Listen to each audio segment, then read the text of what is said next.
এখন বেলা 10টার মতো বাজে আর আমি মা আর বাবা বেরিয়ে পড়েছি একটু সবজি ও মাছের বাজার করতে। তো হ্যালো বন্ধুরা, কেমন আছো তোমরা সবাই? আশা করছি সবাই খুব ভালো আছো। বনবালিকার নতুন আরও একটি ব্লগে তোমাদেরকে অনেক অনেক স্বাগত জানাই। তো এখন তো আমরা ভেলোরে আছি আর এটা তোমরা দেখতে পাচ্ছ ভেলোরের মাছের বাজার। তোমাদেরকে কথা দিয়েছিলাম যে আমি সব কিছুই ডিটেলসে দেখাবো, তো তাই দেখানোর চেষ্টা করছি। তো এখানে দেখো মাছের বাজার, ওই সবজি বাজারের মধ্যেই মাছের বাজার বসে। তো এখানে সব রকমের মাছ আছে, সব। তো যার যে এরকম দরকার সে সেরকমই নিতে পারো। দেখতেই পাচ্ছ চিংড়ি মাছ, তারপর আবার ইলিশ মাছ, রুই মাছ, কাতলা মাছ, সব কিছু আছে এখানে। তো কাটাও আছে আবার গোটাও আছে। তো সবাই মানে যে যেরকম পারে নিতে পারে, কেউ গোটাও নিতে পারে, কাটাও নিতে পারে। এখানে দেখতে পাচ্ছ কই মাছ, একদম জ্যান্ত কই।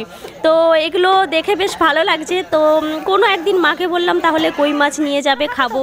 তো অন্য মানে আগে তো কখনো খাইনি, সেই কারণে। তো এখানে তারপর বাবা একটু দাঁড়ালো যে ফল কিনবার জন্য। তো এখানে ওই টুকিটাকি ফলগুলো আমরা এখন কিনে নিচ্ছি, বেশি কিছু কিনবো না, কারণ প্রত্যেক দিনই বাজার বসে আর প্রত্যেক দিনই নেওয়া যায়। তারপর চলে এলাম লজের মধ্যে।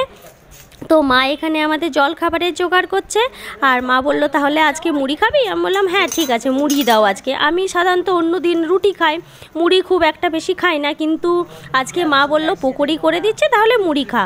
তো বেশ মায়ের হাতে তো যে কোনো খাবার খেতেই ভালো লাগে, মানে মায়ের যে হাতের রান্না না সব কিছুই বেশ ভালো টেস্টি হয়। তো মা এখানে এই দেখো পকোড়ি বানাচ্ছে, বেসনের পকোড়ি। তো আমরা বাড়ি থেকেই সব কিছু মোটামুটি নিয়ে এসেছি, চাল ডাল মশলাপাতি আটা তেল, মানে যতটুকু আর কি নিয়ে আসা যায়, মিনিমাম 10 দিনের মতো। কেননা এখানে যা জিনিসের দাম না, মানে কিনলে পরে আর বাঁচাতে পারবো না। তো যতটুকু সাশ্রয় করতে পারি আর কি, সেই রকম। কেননা যেহেতু মানে এত দূরে এসেছি বাবাকে নিয়ে ট্রিটমেন্ট করাতে, সেই ট্রিটমেন্টের কত খরচ হবে কত না হবে কিছুই জানি না। তো সেই কারণে মিনিমাম আমরা 10 দিনের মতো জিনিস নিয়ে এসেছি। তো তারপর যখন শেষ হয়ে যাবে তখন তো বাধ্য হয়েই কিনতেই হবে, তখন আর কিছু করার নেই। তারপর একটা করে তারপর কিনবো। অ্যাকচুয়ালি কী বলো তো, এখানে যারা আসে না মানে ট্রিটমেন্ট করাতে, তো এখানে নিজেরা রান্না করে খাওয়াটাই না সব থেকে বেস্ট। তো সেই জন্য মা সব কিছু জিনিসই নিয়ে এসছে যে যাতে নিজে রান্না করে খেতে পারি। তো তারপর আরেকটা প্রবলেম বললামই তো তোমাদেরকে, ভীষণ রকম জিনিসের দাম। তো তারপর শুনে তো মাথা ঘুরেই যাচ্ছে, কিন্তু কি আর করা যায়, শেষ হলে তো কিনতেই হবে। তো এখানে দেখো মা গরম গরম পকোড়ি ভাজছে, এরপর আমরা পকোড়ি মুড়ি খেয়ে নেব। আর আজকে মাছ নিয়ে এসেছি, আর গতকাল রাত্রে তো মা একটা লাউ কিনেছিল, তো মা বললো আজকে তাহলে লাউয়ের তরকারিটা করে দিচ্ছি মাছের মাথা দিয়ে। তো সেই কারণে আজকে ওই হবে আমাদের আজকের মেনু ভাত, মাছের ঝোল আর লাউয়ের তরকারি, এই আর কি। তো দেখতে পাচ্ছ বাড়ি থেকে এই যে মুড়ি নিয়ে এসেছি, তো তার মধ্যে কিছুটা শেষ হয়েছে আর এখনও অনেকটাই বাকি আছে। তো এই যে মা আমাকে মুড়ি সাজিয়ে দিয়েছে, তো মায়ের হাতেরই এখন রান্না বান্না খাচ্ছি। তো এরপর আমরা এই দেখো 3 জন মিলে বসে পড়েছি জল খাবার খেতে। তো সবাই একই খাবারই খাচ্ছি আমরা। আর খেতেই আলোচনা করছিলাম যে কিভাবে কি করব, কোথায় কী রকমভাবে যাব। অ্যাকচুয়ালি কি হয়েছে বলো তো, আমরা যে সামনে লজের মধ্যে আছি মানে ভেলোরে, সেখানের যে সিএমসিটা আছে সেটা এখন অন্য জায়গায় চলে গেছে, মানে রানীপাত বলে একটা জায়গায়। তো সেখানে সিএমসিটা না অনেক বড় করে হসপিটাল তৈরি করা হয়েছে। তো সেখানে নতুন করে যেতে হবে। তো শুনলাম যে বাসে করে যেতে হবে। তো সিএমসিরই যে বাস আছে সেই বাসে করেই আমাদেরকে নিয়ে যাওয়া হবে। আবার যখন ডাক্তার দেখানো হয়ে যাবে ওই সিএমসির বাসে করে আবার ফেরত নিয়ে আসবে। তো সেই নিয়েই কথাবার্তা করছিলাম। তো বলছিলাম বাবাকে যে চলো তাহলে কোনো অসুবিধা নেই, যেহেতু বাসে করেই নিয়ে যাবে নিয়ে আসবে, দেখে নেবো, সে সব করে নেবো। এসেছি তখন ট্রিটমেন্ট তো করতেই হবে আর সব কিছু করেও নেব। সত্যি কথা বলতে কি বলো তো, মানে যতদিন না পর্যন্ত ডাক্তার দেখানো হচ্ছে না ততদিন পর্যন্ত মনের মধ্যে ভীষণ রকম টেনশন চলছে।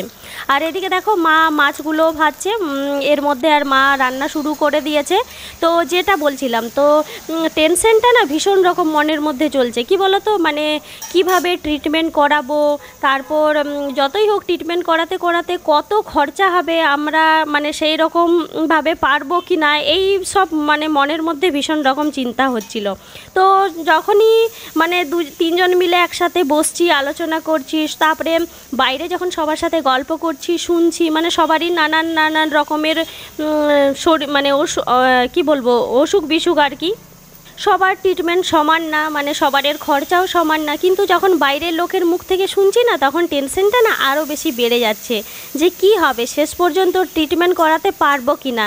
তো তো দেখা যাক ডাক্তার কি বলে কি না বলে, ততদিন পর্যন্ত অপেক্ষায় তো বসে থাকতেই হবে। আর তোমাদেরকেও সব কিছু অবশ্যই জানাবো, তার মধ্যেই মানে এখানে কি করছি না করছি সেটাও জানাবো, নানা রকম ইনফরমেশন দেবারও চেষ্টা করব, যাতে পরবর্তীকালে যারা এখানে এসে ট্রিটমেন্ট করাবে তাদের যাতে একটু সুবিধে হয়। তো দেখো এখানে মায়ের রান্না প্রায় মোটামুটি শেষের মুখে, ভাতও মা বসিয়ে দিয়েছে, ওই একটা একটা করে রান্না করতে হয় তো তো সেই কারণে আর কি। তো তারপর বাবা একটু ওই বাইরে যেয়ে পর দুটো মিষ্টি দই নিয়ে এলো, দেখতেই পাচ্ছ এই যে দুটো মিষ্টি দই, তো দুটো বাটি দাম পড়েছে 20 টাকা, মানে 10 টাকা করে। তো এটা শুনে তো আমি ভীষণ রকম অবাক হয়ে গেলাম যে এই জিনিসটারই একমাত্র আমি কম দাম দেখলাম। তো তারপর ভীষণ রকম খিদে পেয়ে গেছিলো, সেই জন্য আমি তাড়াহুড়ো করে খেয়ে দেখো উঠে পড়েছি, আর মা বাবা এখানে বসে বসে খাচ্ছে। যাই হোক, টেনশনের মধ্যেই তো দিন কাটাতে হবে, কি আর করা যায় বলো। তো চলো আজকের মতো ব্লগটা এখানেই শেষ করছি বন্ধুরা, আশা করছি তোমাদের ভালো লেগেছে। পরবর্তী ব্লগগুলো কিন্তু অবশ্যই দেখো, আরও অনেক কিছু দেখানোর তোমাদেরকে চেষ্টা করব। তো আজকের মতো চললাম, সবাইকে টাটা।